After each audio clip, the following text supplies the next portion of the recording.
പ്രിയപ്പെട്ടവരെ, നമുക്കിപ്പം ഇനി അടുത്ത അതിഥിയായിട്ട് വരാൻ പോകുന്നത് കോഴിക്കോട് നോർത്തിൽ നിന്ന് ജയിച്ചു നേറിയ നമ്മുടെ കോൺഗ്രസിന്റെ നിയുക്ത MLA കെ ജയന്താണ്. ശക്തമായ ത്രികോണ മത്സരമാണ് നടന്നത്. 25 വർഷമായി ഈ മണ്ഡലം കോൺഗ്രസ് പിടിച്ചിട്ടില്ല. 4 നൂറ്റാണ്ട് CPM-ന്റെ കയ്യിലിരുന്ന ഇടതുമുന്നണിയുടെ ഭാഗമായിരുന്നൊരു മണ്ഡലമാണ്. 1483 വോട്ടിന്റെ ഭൂരിപക്ഷത്തിൽ തോട്ടത്തിൽ രവീന്ദ്രനെ പരാജയപ്പെടുത്തി ജയന്ത് ജയിച്ചു കയറിയത്. ചെറിയ കളിയായിരുന്നില്ല, നല്ല കടുത്ത മത്സരമായിരുന്നു. ജയന്ത് ഒരു പ്രവചന സിംഹമാണ് കേട്ടു. ഞാൻ തന്നെ ഞെട്ടിപ്പോയി. ആദ്യത്തെ തവണ ഒന്ന് പറഞ്ഞു, ഇപ്പോൾ നമ്മൾ സാധാരണ പറയും ചക്ക വീഴുമ്പം മൊയിലി ചാവും, അതൊരിക്കലല്ലേ ചാവും, പക്ഷെ അങ്ങനല്ല കേട്ടു. നമ്മുടെ പ്രതീക്ഷകൾ മാറ്റി ജയന്ത് നമ്മുടെ ഇലക്ഷൻ എക്സ്പ്രസിൽ ഒരു പ്രവചനം നടത്തിയിരുന്നു. ആ പ്രവചനം നമുക്ക് ആദ്യം ഒന്ന് കേൾക്കാം, അതിനുശേഷം നമുക്ക് ജയന്തുമായിട്ട് സംസാരിക്കാം. കേൾക്കും. നിങ്ങളുടെയൊക്കെ ജീവിതത്തിൽ നിങ്ങൾ റിപ്പോർട്ട് ചെയ്തതിൽ വെച്ച് ഏറ്റവും വലിയ തരംഗമായിരിക്കും ഈ തെരഞ്ഞെടുപ്പ് വരാൻ പോകുന്നതെന്നാണ് ഞാൻ വിശ്വസിക്കുന്നത്. ഈ തെരഞ്ഞെടുപ്പിൽ ഞാനൊരു സ്ഥാനാർത്ഥി എന്ന നിലയിൽ ഫീൽഡിൽ പോയപ്പോൾ എനിക്ക് ബോധ്യമായിട്ടുള്ളൊരു കാര്യം, ഇന്ത്യൻ നാഷണൽ കോൺഗ്രസും ഇന്ത്യൻ യൂണിയൻ മുസ്ലിം ലീഗും ഒക്കെയാണ് വലിയ കക്ഷികളെന്നാണ്. പക്ഷേ ഈ തെരഞ്ഞെടുപ്പിൻ്റെ പ്രത്യേകത, അതിലും വലിയൊരു കക്ഷി ഇന്ന് ഐക്യ ജനാധിപത്യ മുന്നണിയോടൊപ്പം ഉണ്ട്. അത് ഈ നാട്ടിലെ ജനമാണ്. എൻ്റെ ബോധ്യമാണ്. എൻ്റെ ഭൂരിപക്ഷം ഞാൻ പറയുന്നത് ശരിയല്ല, പക്ഷെ ഒരു കാര്യം ഞാൻ ഉറപ്പിച്ച് പറയാം, കോഴിക്കോട് നോർത്ത് മണ്ഡലത്തിൽ ചരിത്രത്തിലുണ്ടായതിൽ മികച്ച ഭൂരിപക്ഷങ്ങളിലൊന്നും എനിക്ക് ലഭിക്കുമെന്നാണ് എൻ്റെ വിശ്വാസം. ഒരു സീറ്റ് പോലും ഇടതുപക്ഷത്തിന് കിട്ടിയിട്ടില്ലെങ്കിൽ നിങ്ങൾ അത്ഭുതപ്പെടേണ്ട. 13 പോകും എന്തായാലും രണ്ടൊക്കെ ബാലുശ്ശേരി അടക്കം. ബാലുശ്ശേരിയൊക്കെ എന്തായാലും ജയിക്കാൻ പോവാ 100%. ഈ കെ ജയന്ത് ബാലുശ്ശേരിയൊക്കെ 100% ജയിക്കാൻ പോകുമെന്ന് പറഞ്ഞപ്പോൾ നമ്മളൊക്കെ ഇതൊക്കെ കേട്ടിട്ടുണ്ട് എന്ന മട്ടിലായിരുന്നു ഇരുന്നത്. പക്ഷെ ഇതാ ഇപ്പോൾ ബാലുശ്ശേരി അടക്കം ജയിച്ചു കയറിയിരിക്കുന്നു.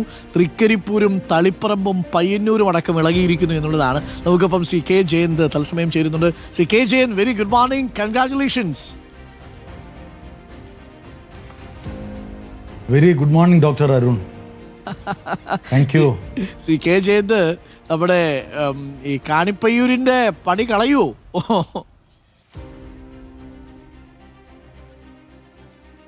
ഈ ദിവസം തന്നെ അത് കഴിഞ്ഞൊരു മിനിറ്റ് കഴിഞ്ഞാൽ വേറൊരു കാര്യം കൂടി ഞാൻ പറഞ്ഞിരുന്നു. കേരളത്തിൻ്റെ ചരിത്രത്തിലെ ഏറ്റവും മികച്ച വിജയം 2 UDF ഉണ്ടായത് 2001 100 സീറ്റും 977 111 സീറ്റുമാണ്. നിങ്ങൾ സ്ക്രോൾ ചെയ്താൽ നിങ്ങൾക്ക് കാണാം. അതിനിടയിലുള്ളൊരു വിജയമായിരിക്കും UDF എന്ന് ഡോക്ടറോട് ഞാൻ അന്ന് പറഞ്ഞു. അതെ ചോദിച്ചത്, കാണിപ്പയ്യൂരിന്റെ പണി കളയുമെന്ന്. ഇത് ഒന്നല്ലല്ലോ, രണ്ടാമത്തെ തവണയാണല്ലോ കൃത്യമായി പ്രവചിക്കുന്നത്. അല്ല, ഇത് അതുകൊണ്ടല്ല. നമ്മൾ മണ്ണിൽ ഞാനൊരു 10-20 വർഷമായിട്ട് ഇത് പറഞ്ഞിട്ടുണ്ട്. ഇതുവരെ അത് പാളിയിട്ടില്ല എന്നുള്ള ഒരു സന്തോഷവും അഭിമാനമുണ്ട്. അത് സാധ്യമാവുന്നത് നമ്മൾ ഈ ആളുകളുമായി ഇടപഴകുന്ന സമയത്ത് ഒരിക്കലും നമ്മളെ അതിലേക്ക് വെക്കാറില്ല. നമ്മളെ ഇഷ്ടങ്ങളും അനിഷ്ടങ്ങളും ഒന്നും അതിലേക്ക് വരാറില്ല. ഈ തെരഞ്ഞെടുപ്പ് വളരെ ക്ലിയർ ആയിരുന്നു. തുടക്കം മുതൽ തന്നെ സത്യത്തിൽ ജനങ്ങളുടെ ഒരു തരംഗമായിരുന്നു UDF-ന് അനുകൂലമായിട്ട്. ഞാൻ പറഞ്ഞൊരു കാര്യം അക്ഷരാർത്ഥത്തിൽ ശരിയാണെന്ന് തെളിഞ്ഞില്ല. ജനമായിരുന്നു UDF-ലെ ഏറ്റവും വലിയ ഘടകകക്ഷി. ജനം നയിച്ച തെരഞ്ഞെടുപ്പാണ്. അപ്പോൾ അത് ഇങ്ങനെ ആവില്ലാതെ തരയില്ല. ഈ കെ ജയന്ത്, തോട്ടത്തിൽ രവീന്ദ്രനെ പോലെ ഒരു നേതാവിനെ അവിടെ പരാജയപ്പെടുത്തുക എന്ന് പറഞ്ഞ ഒരു ചെറിയ കാര്യമല്ല. 4 നൂറ്റാണ്ടിന്റെ പാരമ്പര്യത്തെയാണ് തകർത്തത്. 4 നൂറ്റാണ്ടല്ല ഡോക്ടർ, അദ്ദേഹം ഒരു 10-40 വർഷമായി ഈ നഗരത്തിൻ്റെ ജനപ്രതിനിധിയാണ്. അദ്ദേഹം 10 വർഷം മേയറായിരുന്നു, 5 വർഷം ഡെപ്യൂട്ടി മേയറായിരുന്നു, 5 കൊല്ലം MLA ആയിരുന്നു. അതിനിടയിൽ 5 വർഷം ഗുരുവായൂർ ദേവസ്വം ബോർഡിൻ്റെ ചെയർമാനായിരുന്നു. അതിനു മുമ്പ് ഒരു 15 വർഷക്കാലം സ്റ്റാൻഡിംഗ് കമ്മിറ്റി ചെയർമാൻ ഉൾപ്പെടെ ഈ നഗരത്തിൻ്റെ മുഖമായി നിന്ന ഒരാളാണ്. അതൊരു വലിയ പ്രതിസന്ധി തന്നെയായിരുന്നു. വ്യക്തിപരമായി തോട്ടത്തിലുമായിട്ട് എല്ലാവർക്കും വളരെ അടുത്ത ബന്ധമുണ്ടായിരുന്നു. എൻ്റെ മുമ്പിലുള്ള ഏറ്റവും വലിയ പ്രതിസന്ധികളിലൊന്ന് തോട്ടത്തിൻ്റെ ജനങ്ങളുമായിട്ടുള്ള ബന്ധമായിരുന്നു. പക്ഷേ അതേ ബന്ധം എനിക്കും ഉണ്ടായിരുന്നു. ഞാൻ ജനിച്ചു വളർന്ന നഗരമാണ്. ആ ജനപ്രതിനിധി എന്ന അർത്ഥത്തിലല്ലായിരുന്നുവെങ്കിലും ഞാൻ നഴ്സറി മുതൽ പഠിച്ച ഞാൻ സ്കൂള് 10-12 വർഷം കോളേജ് പഠിച്ചത് ഈ നഗരമായിരുന്നു. KSU പ്രസിഡൻ്റായി, യൂത്ത് കോൺഗ്രസ് പ്രസിഡൻ്റായി ഒക്കെ ഈ നഗരത്തിൻ്റെ ഭാഗമായിരുന്നു. പക്ഷേ ജനപ്രതിനിധി എന്ന നിലയിലല്ലാതിരുന്നതുകൊണ്ടും പൊതുരംഗത്ത് അങ്ങനെ പാർട്ടി പ്രവർത്തനത്തിൽ താല്പര്യമുള്ളതുകൊണ്ട് വലിയ വിസിബിലിറ്റിയിലേക്ക് പോകാതിരുന്നതുകൊണ്ടുള്ള ഒരു പരിമിതി ഉണ്ടായിരുന്നു. പക്ഷേ അതൊക്കെ മറികടക്കാൻ സാധിക്കുമെന്ന് അന്ന് ഞാൻ പറഞ്ഞിരുന്നു. അത് നടന്നതിൽ സന്തോഷമുണ്ട്. ഇതിനകത്ത് വലിയ പിന്തുണ ലഭിച്ചിട്ടുണ്ട്. നമുക്ക് രാഷ്ട്രീയത്തിന് അതീതമായ ഒരു പിന്തുണ ലഭിച്ചതുകൊണ്ടാണ് ഇങ്ങനൊരു വിജയം ജയിക്കുവാൻ സാധിച്ചത്. കഴിഞ്ഞ കോർപ്പറേഷൻ തെരഞ്ഞെടുപ്പിൽ പോലും ഏതാണ്ട് 7000 റിസൾട്ട് വന്നു കഴിഞ്ഞാൽ ആദ്യം ശ്രീ കെ ജയന്ത് ഡയൽ ചെയ്തത് ആരുടെ നമ്പരാ? ഞാനത് ഓർക്കുന്നില്ല സത്യം പറഞ്ഞാൽ. തീർച്ചയായിട്ടും KS-നെ വിളിച്ച് പറഞ്ഞു കാണുമല്ലോ, നമ്മൾ സ്വാഭാവികമായിട്ടും ജയിച്ചു KS എന്നുള്ളത്.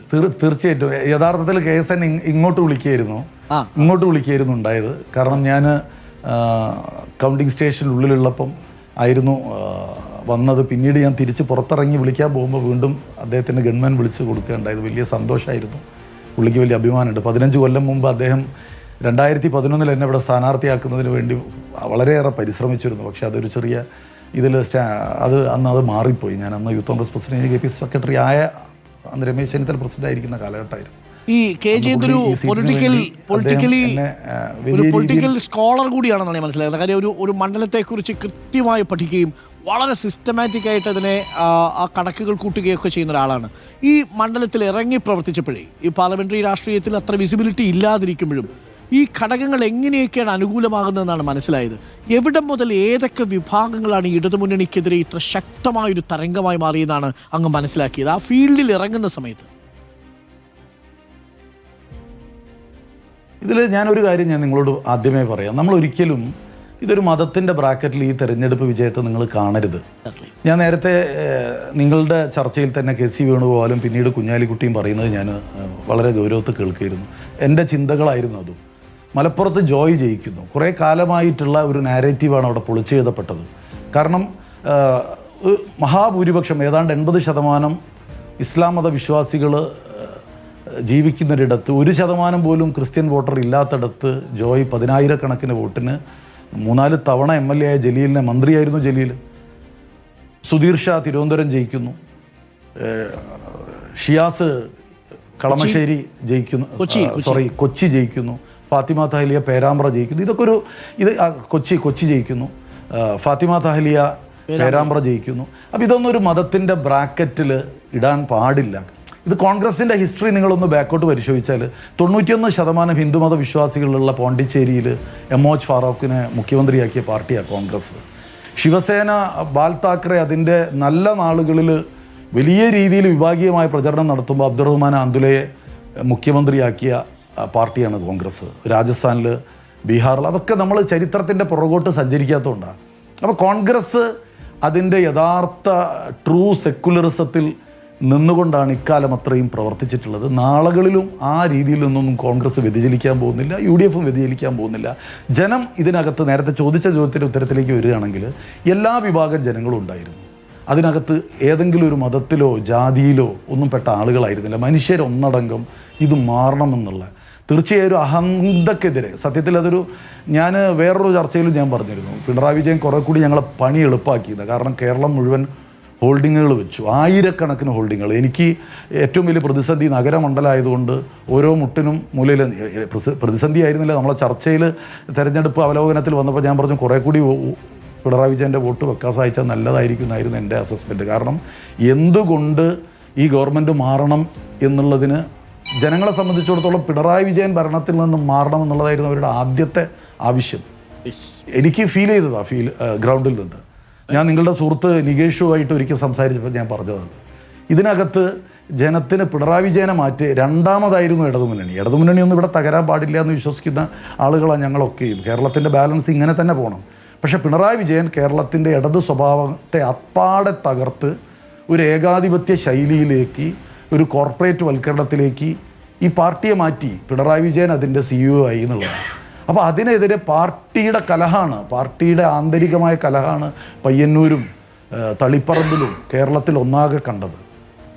ഓക്കെ, ഇനിയിപ്പോൾ കോഴിക്കോട് ജില്ലയിൽ നിന്നുള്ള ഏറ്റവും മനോഹരമായ വിജയമാണ് ജയന്തിൻ്റേത്. സ്വാഭാവികമായും മന്ത്രിസഭയിലേക്ക് ഒരു എൻട്രി വളരെ നാച്ചുറലായി വരേണ്ടതാണ്. ഇതിനകത്ത് അത്തരം കാര്യങ്ങളൊന്നും ആഗ്രഹിച്ച് ആലോചിച്ച് പ്രവർത്തിക്കുന്ന ഒരാളല്ല ഞാൻ കൂടുതൽ സത്യം പറഞ്ഞു കഴിഞ്ഞാൽ സംഘടനാ പ്രവർത്തനത്തിനെ ഇഷ്ടപ്പെടുന്ന, സംഘടനാ പ്രവർത്തനത്തിൻ്റെ ഭാഗമായി നിൽക്കുവാൻ ആഗ്രഹിക്കുന്ന ഒരാളാണ് ഞാൻ. ഈ കോഴിക്കോട് ജില്ലയിൽ തന്നെ എന്നോടൊപ്പം പ്രവർത്തിച്ചവർ, എനിക്ക് ജൂനിയറായ ആളുകളൊക്കെ പലതവണ മത്സരിച്ച് പോകുമ്പോൾ എനിക്കിതിനകത്തൊന്നും വലിയ താല്പര്യമില്ല. ഞാൻ ആഗ്രഹിക്കുന്നതും ഇഷ്ടപ്പെടുന്നതും സംഘടനാ പ്രവർത്തനം. അതിനൊരു സുഖമുണ്ട്. കഴിഞ്ഞ 4-5 വർഷക്കാലം സത്യം പറഞ്ഞു കഴിഞ്ഞാൽ എൻ്റെ ജീവിതത്തിലെ ഏറ്റവും മികച്ച അവസരമായിരുന്നു. K. സുധാകരൻ പ്രസിഡൻ്റായിരുന്ന 4 വർഷക്കാലം ഈ സംസ്ഥാനത്ത് ഒന്നാകെ സഞ്ചരിച്ച് പാർട്ടിക്ക് ശക്തി പകരുവാനുള്ള നീക്കങ്ങളിൽ ഒരു വലിയ കണ്ണിയാവാൻ സാധിച്ചതിലുള്ള സന്തോഷമാണ് സത്യം പറഞ്ഞു കഴിഞ്ഞാൽ എൻ്റെ ജീവിതത്തിലെ ഏറ്റവും മികച്ച കാലം ഏതെന്ന് ചോദിച്ചാൽ K. സുധാകരൻ പ്രസിഡന്റ് ആയിരുന്ന കാലത്ത് കേരളത്തിലെ കോൺഗ്രസിനെ ശക്തിപ്പെടുത്താൻ വേണ്ടി പ്രവർത്തിക്കാൻ സാധിക്കും. ഞാൻ ആഗ്രഹിക്കുന്നത് അതുപോലുള്ള ഒരു രാഷ്ട്രീയത്തെയാണ്. RC, VD, KC ചോദിച്ചോളൂ. തീർച്ചയായിട്ടും ആരായിരിക്കും അങ്ങയുടെ മനസ്സിലുണ്ടാവുക? ഇതിനകത്ത് കോൺഗ്രസ്സിന് വളരെ വ്യവസ്ഥാപിതമായൊരു രീതി ഇതിനകത്തുണ്ട്. കോൺഗ്രസ് എത്ര മുഖ്യമന്ത്രിമാരെ സൃഷ്ടിച്ച പാർട്ടിയാണ്. കോൺഗ്രസ്സിന് അതിനൊക്കെ വളരെ ക്ലാരിറ്റി ഉണ്ട്. കോൺഗ്രസ്സിന് അതെങ്ങനെ സംഭവിക്കുമെന്നുള്ളത് നിങ്ങൾ ആഗ്രഹിക്കുന്ന രീതിയിൽ നിങ്ങളിപ്പോൾ ഒരു പോസിറ്റീവായിട്ടാണല്ലോ ചോദിച്ചത്. അല്ല, ഞാൻ ചോദിച്ചത് ശ്രീ കെ ജയന്ത് എന്ന് പറയുന്ന ഇത്രയും കാലം കോൺഗ്രസിന്റെ രാഷ്ട്രീയത്തെ സൂക്ഷ്മമായി അടുത്തറിഞ്ഞ് പ്രവർത്തിച്ച് പരിചയമുള്ളൊരു നേതാവിനെ സംബന്ധിച്ച് അടുത്ത മുഖ്യമന്ത്രിയാകേണ്ടത് വളരെ അഗ്രസീവായ സ്ട്രാറ്റജിയുള്ള ഒരാളായിരിക്കണമോ, അതോ കേന്ദ്രത്തിലും നമ്മുടെ സംസ്ഥാനത്തുമൊക്കെ വലിയ രീതിയിൽ നയിക്കാൻ കഴിയുന്ന ഒരു മാസ്റ്റർ മൈൻഡായ ആളായിരിക്കണമോ, എല്ലാ സമയത്തും എല്ലാവർക്കും അപ്രോച്ചബിൾ ആയിരിക്കുന്ന ഒരു ലീഡർ ഫോർ ഓൾ സീസൺ ആയിരിക്കണമോ? ഇതെല്ലാം കൂടി ബ്ലെൻഡ് ചെയ്ത് വരുന്ന 3 നേതാക്കളെ നമുക്ക് ഒരു നേതാവിനെ കിട്ടുക എന്നുള്ളത് ഏറെക്കുറെ ബുദ്ധിമുട്ടായിരിക്കും. അങ്ങനെ ഒരു ചോയ്സ് ഉണ്ടാവുമല്ലോ. എങ്കിലും ഞാൻ കുറെ കൂടി ഇതിനെ ഡെമോക്രാറ്റിക് ആയിട്ടാണ് കാണാൻ ആഗ്രഹിക്കുന്നത്. ഇതിലും അപ്പുറത്ത് കുറേ ആളുകളുണ്ട് ഈ ജയിച്ചു വന്ന MLA-മാരിൽ.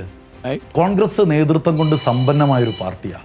അപ്പോൾ കോൺഗ്രസ് ഹൈക്കമാൻഡിനെ സംബന്ധിച്ചിടത്തോളം വളരെ കൃത്യമായൊരു രീതിയുണ്ട് കോൺഗ്രസ്സിന്. ആ രീതിക്ക് അനുസൃതമായി കേരളത്തിൽ ഒരു മുഖ്യമന്ത്രി ഉണ്ടാവും. അത് കേരളത്തെ 5 വർഷം പുരോഗതിയിലേക്ക് നയിക്കും. കേരളത്തിലെ കോൺഗ്രസിൻ്റെ UDF-ൻ്റെ നഷ്ടപ്രതാപം വീണ്ടെടുത്തു കഴിഞ്ഞു. അത് ഭാവിയിലേക്കും കൈമാറ്റം ചെയ്യാൻ കരുത്തുള്ള ഒരു നേതൃത്വം വരുമെന്നുള്ള കാര്യത്തിൽ എനിക്ക് ശുഭാപ്തി. പ്രത്യേകിച്ച് രാഹുൽ ഗാന്ധിയും പ്രിയങ്ക ഗാന്ധിയും ഒക്കെ നേരിട്ട് ഇടപെടുന്ന ഒരു അപ്പോൾ ഓൾ ദ ബെസ്റ്റ്. ഗംഭീരമാവട്ടെ അടുത്ത 5 വർഷക്കാലം. ഇപ്പോൾ MLA എന്ന നിലയിലും ഇനി മന്ത്രിസഭ രൂപീകരിക്കുന്ന സമയത്ത് ഒരു മന്ത്രി എന്ന നിലയിലും കെ ജയന്ത് വരട്ടെ. ഗംഭീര പെർഫോമൻസ് ആവട്ടെ. അതൊക്കെ പാർട്ടിയാണ് തീരുമാനിക്കുന്നതെങ്കിൽ കൂടി നമുക്കൊക്കെ പ്രതീക്ഷിക്കാമല്ലോ. Thank you Shri K Jayant. എല്ലാവിധ ആശംസകളും. All the best. Thank U.